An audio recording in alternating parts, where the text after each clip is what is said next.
নমস্কার, আমি সঞ্চালক অমিতাভ আবার চলে এলাম আপনাদের সঙ্গে এবং অমিতাভর আরও একটি নতুন পর্ব নিয়ে। আজকে এবং অমিতাভতে গল্প হলেও সত্যি বলে যে পরপর কয়েকটি পর্ব করছি, বাংলার সংস্কৃতির হারিয়ে যাওয়া সেই মানুষগুলোকে আরও একবার করে স্মরণ করছি, তাদেরকে শ্রদ্ধা জ্ঞাপন করছি, আর আজকের প্রজন্মের সঙ্গে তাদের নতুন করে হয়তো পরিচয় করানোর চেষ্টা করছি। আজকের গল্প হলেও সত্যি যার কথা বলবো তাকে এই প্রজন্মের খুব বেশি মানুষ চেনার সুযোগ থেকে বঞ্চিত। তার কারণ রবীন্দ্রনাথ বা রবীন্দ্রনাথের গান বা বিশেষ কিছু শিক্ষা প্রতিষ্ঠান ছাড়া এই মুহূর্তে তাকে মনে রাখার মতো বা ধরে রাখার মতো মনে বিশেষ কোনো ধরনের ব্যবস্থা তৈরি করা সম্ভব হয়নি। আসুন, আমরা সবাই পড়াশুনো উচ্চশিক্ষা এই নিয়ে নানান কথাবার্তা বলি। আজকে যার কথা বলবো মূলত তিনি পড়াশুনোতে খুব একটা বেশি কিছু করে উঠতে পারেননি, কিন্তু প্রথাগত পড়াশুনোই তো শেষ কথা নয়।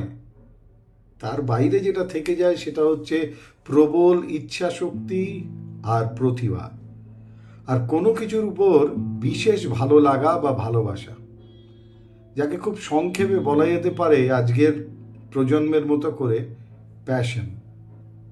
আজকে যে মানুষটির কথা বলবো সেই মানুষটির কথা বলতে গেলে আমাকে টাইম মেশিনে চড়ে টাইম ট্রাভেল করে পৌঁছে যেতে হবে 1939 শান্তিনিকেতন। গুরুদেব তখন শান্তিনিকেতনের কোণার্ক বলে যে ভবন সেখানে থাকতেন, এবং তখন তাসের দেশকে আরো একবার অভিনয় করার জন্য তুমুল প্রস্তুতি চলছে শান্তিনিকেতনে।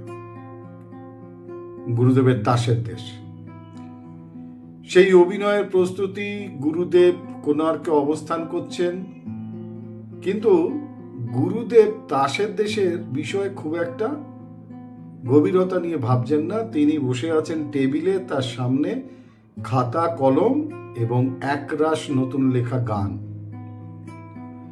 এবং সেই গানের সুরগুলো করছেন আর নিজে নিজে গাইছেন। সেই সময় ভৃত্য বনমালী সম্ভবত হবে, তাকে তিনি বললেন যে অমুক ক্লাস করাচ্ছেন যে শিক্ষক, অর্থাৎ সেই শান্তিনিকেতনের ছাত্র, সেই ছাত্রকে ডেকে আনার জন্য। এবার ছাত্রকে ডেকে আনতে যেই তিনি গেলেন, ভৃত্য ছাত্র তখন ক্লাস করাচ্ছিলেন, তিনি বললেন যে ক্লাসটা শেষ করে আসছি, এক্ষুনি ওটাটা ঠিক হবে না?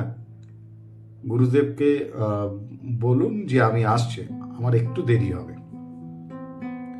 এই একটু দেরিটা হয়ে গেল প্রায় আধ ঘন্টা পরে সেই ছাত্র যখন গুরুদেবের সামনে এসছেন, তখন দেখছেন গুরুদেব মুখ গম্ভীর করে খাতার যে কাগজ পেন সেই টেবিলের দিকে চুপ করে তাকিয়ে রয়েছেন, মুখ দিয়ে কোনো কথা নেই। এবং ওই রকম পরিস্থিতিতে গুরুদেবকে দেখে তিনি বুঝলেন যে এখন কিছু জিজ্ঞাসা করা ঠিক হবে না। খানিকক্ষণ গুরুদেব সেখান থেকে তাকিয়ে থাকার পর দৃষ্টি সরিয়ে সেই ছাত্রর দিকে দেখলেন এবং তাকে খাতা আর পেন ধরিয়ে দিলেন, যেখানে তিনি গানগুলো লিখেছিলেন এবং সুরগুলো করছিলেন যে গানগুলোর। উনিও চুপচাপ সেই ছাত্রটি বসে পড়লেন পাশে এবং খাতা কলম নিয়ে প্রস্তুত, গুরুদেব যে গানগুলো দিয়েছেন সেই গানগুলো স্বরলিপি তৈরি করতে বসে পড়লেন। খানিকক্ষণ পর মেঘ কাটলো, একটু সূর্যের দেখা মিলল, অর্থাৎ গুরুদেব অনুযোগের সুরে সেই ছাত্রকে বললেন, সারা দুপুর নতুন নতুন করে গান লিখে সুর দেয়া এই গানগুলোকে মনে রাখার জন্য গেয়ে গেয়ে আমি ক্লান্ত, আর তুমি আমি ডাকার পরেও এত দেরি করে এলে? তুমি কেন আমার ডাক শুনে ক্লাস বন্ধ করে তক্ষুনি আসনি? তাই আমার রাগ। ছাত্রটি বলল, সত্যি আমার অন্যায় হয়েছে। এতেও কিন্তু গুরুদেবের রাগ শান্ত হলো না। এবার ছাত্রটি সবকটি গান খাতায় টুকে নিয়ে গুরুদেবের কাছ থেকে শিখে সুরগুলো দিয়ে একটার পর একটা গান গাইতে শুরু করলো। নিজের সৃষ্টিকে নিজের সামনে এভাবে উপস্থাপিত হতে দেখে এবার খানিকটা হলেও গুরুদেবের রাগ কমল। এবার তিনি খুশি হলেন। আসলে দীনেন্দ্রনাথ ঠাকুর এবং রমাকরের মৃত্যুর পর গুরুদেবের যাবতীয় যা গান তিনি লিখতেন, সেই সমস্ত গান এবং সেই নতুন নতুন গানের কপি যার হাতে সবার প্রথমে তিনি তুলে দিতেন, এ হচ্ছেন সেই ছাত্রটি। নাম শ্রদ্ধেয় শান্তিদেব ঘোষ। এই প্রসঙ্গে একটা মজার কথা বলি। শান্তিদেব ঘোষের বাবা ছিলেন কালীমোহন ঘোষ এবং তিনি শান্তিনিকেতনের সঙ্গে ঘনিষ্ঠ ছিলেন। এই ঘনিষ্ঠতার সূত্র ধরেই শান্তিদেব ঘোষের শান্তিনিকেতনে আসা। মজার ব্যাপার কি জানেন? একটু আগে বলছিলাম উচ্চশিক্ষা নিয়ে আমরা ভাবি, কিন্তু তার থেকে বড় কথা হচ্ছে ইচ্ছা শক্তি আর প্রতিভা, আর সেই কোনো বিষয়ের উপরে আন্তরিকতা বা ভালোবাসা। শান্তিদেবের আসল নাম হচ্ছে শান্তিময় ঘোষ। 1930 সালে শান্তিনিকেতনে একটি অনুষ্ঠান হয় এবং সেই অনুষ্ঠানে শান্তিময়ের নাম বদলে শান্তিদেব রাখেন। এই নামকরণটি করেন সেই 1930 সালের বিশেষ যে অনুষ্ঠান শান্তিনিকেতনে হয়েছিল, সেই মঞ্চ থেকে গুরুদেব বলেছিলেন এটাই ঠিক আছে। তারপর থেকে পিতৃদত্ত নাম শান্তিময় হারিয়ে যেতে লাগলো আর সব জায়গাতে শান্তিদেব প্রতিষ্ঠা পেল। এবার যেটা বলছিলাম যে ইচ্ছা শক্তি, টেনে টুনে ম্যাট্রিকুলেশনটাও তিনি গণ্ডি টপকাতে পারেননি, কিন্তু তার ইচ্ছা শক্তি এমন ছিল যে তিনি শান্তিনিকেতনের সঙ্গে যুক্ত হয়ে গিয়েছিলেন। তার আন্তরিকতা, ভালোবাসা, অগাধ পরিশ্রম করার মতো ক্ষমতা এবং নানান বিষয়ে তার প্রতিভা থাকার কারণে। দুঃখিত। আসলে পড়াশুনো বা প্রথাগত শিক্ষাটাই সব নয়। এই বিখ্যাত মানুষদের জীবন আর বেশ কিছু অজানা ঘটনা বলার উদ্দেশ্য আরেকটাও, সেটা হচ্ছে শুধুমাত্র পড়াশুনো করেই আমি জীবনে সফল হতে পারবো আর তাকে ভিত্তি করে এই চিন্তা ভাবনাটাও ঠিক নয়। আপনি অনেক কিছু করতে পারেন, তাই বলে শিক্ষাটা দরকার নেই তা নয়। প্রথাগত শিক্ষাটাও দরকার, তার সঙ্গে সঙ্গে দরকার পারিপার্শ্বিক বা পরিবেশ থেকে শিক্ষা নেয়া। যার জন্য শান্তিনিকেতন, পরিবেশকে কেন্দ্র করে শিক্ষার নিকেতন। যাই হোক, যে কথা বলছিলাম, শান্তিদেব ঘোষ তিনি ম্যাট্রিকুলেশন টপকাতে না পারলেও তার প্রবল ইচ্ছা শক্তি, তার যে ইচ্ছা, তার যে ভালোবাসা, তাকে কেন্দ্র করে তিনি ভারতীয় নাট্যশাস্ত্র, ভারতীয় নৃত্যশাস্ত্র, সঙ্গীত শাস্ত্রে বিশেষ পারদর্শিতা দখল করতে সক্ষম হয়েছিলেন।